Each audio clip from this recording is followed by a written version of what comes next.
सभी को आज हम आपको बताने जा रहे हैं बृहस्पतिवार का व्रत कैसे करना चाहिए, विधि विधान। तो चलिए जानते हैं। इस दिन बृहस्पतिश्वर महादेव जी की पूजा होती है। दिन में एक समय ही भोजन करें, पीले वस्त्र धारण करें, पीले पुष्प को धारण करें। भोजन भी चने की दाल का होना चाहिए, नमक नहीं खाना चाहिए। पीले रंग का फूल, चने की दाल, पीले कपड़े तथा पीले चंदन से पूजा करनी चाहिए। पूजन के पश्चात कथा सुननी चाहिए। इस व्रत के करने से बृहस्पति जी अति प्रसन्न होते हैं तथा धन और विद्या का लाभ होता है। स्त्रियों के लिए यह व्रत अति आवश्यक है। इस व्रत में केले का पूजन होता है। तो चलिए जानते हैं कथा के बारे में। किसी गांव में एक साहूकार रहता था, जिसके घर में अन्न, वस्त्र और धन की किसी की कोई भी कमी नहीं थी, परंतु उसकी स्त्री बहुत ही कृपण थी।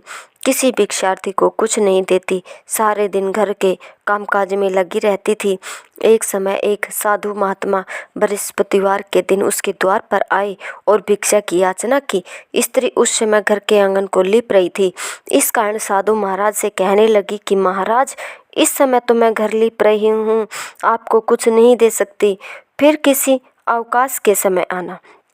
साधु महात्मा खाली हाथ चले गए। कुछ दिन के पश्चात वही साधु महाराज आए, उसी तरह भिक्षा मांगी। साहूकारनी उस समय लड़के को खिला रही थी, खाना खिला रही थी। कहने लगी, महाराज मैं क्या करूं, अवकाश नहीं है, इसलिए आपको भिक्षा नहीं दे सकते। तीसरी बार महात्मा आए तो उसने उन्हें उसी तरह से टालना चाहा, परंतु महात्मा जी कहने लगे कि यदि तुमको बिल्कुल भी अवकाश हो जाए तो तुमको भिक्षा दोगी। साहूकार ने कहने लगी कि हाँ महाराज, यदि ऐसा हो जाए तो आपकी बड़ी कृपा होगी। साधु महात्मा जी कहने लगे कि अच्छा, मैं एक समय बताता हूँ, तुम बृहस्पतिवार के को दिन चढ़ने पर उठो और सारे घर में झाड़ू लगाकर कूड़ा एक कोने में जमा करके रख दो।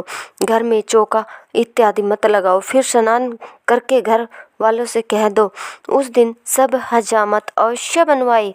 रसोई बनाकर चूल्हे के पीछे रखा करो, आपने सामने कभी न रखो। सायकाल को अंधेरा होने के बाद दीपक जलाया करो तथा बृहस्पतिवार को पीले वस्त्र मत धारण करा करो, न पीले रंग की चीज़ों का भोजन करो। यदि ऐसा करोगे तो तुमको घर का कोई काम नहीं करना पड़ेगा।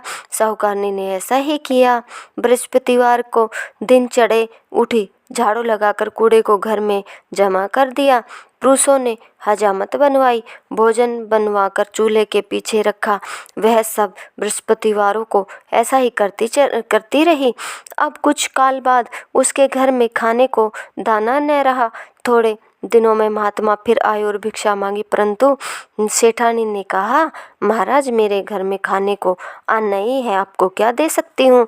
महात्मा ने कहा कि जब तुम्हारे घर में सब कुछ था तब भी तुम कुछ नहीं देती थी, अब पूरा अवकाश है तब भी कुछ नहीं दे रही हो, तुम क्या चाहती हो वह कहो। तब सेठानी ने हाथ जोड़कर प्रार्थना की, महाराज अब कोई ऐसा उपाय बताओ कि मेरे पहले जैसा धन धान्य हो जाए।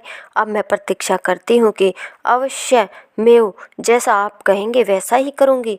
तब महात्मा जी ने कहा, बृहस्पतिवार को प्रातः उठकर स्नान आदि से निवृत्त हो घर को गोबर से लीपो तथा घर के पुरुष हजामत न बनवाए, भूखों को अन्न जल देती रहा करो।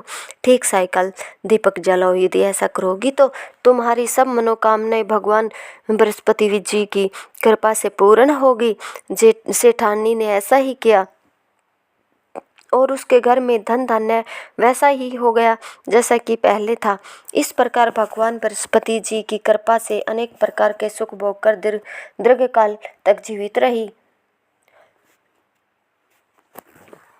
धन्यवाद दोस्तों। अगर कहानी पसंद आई हो तो लाइक शेयर सब्सक्राइब जरूर करो। धन्यवाद।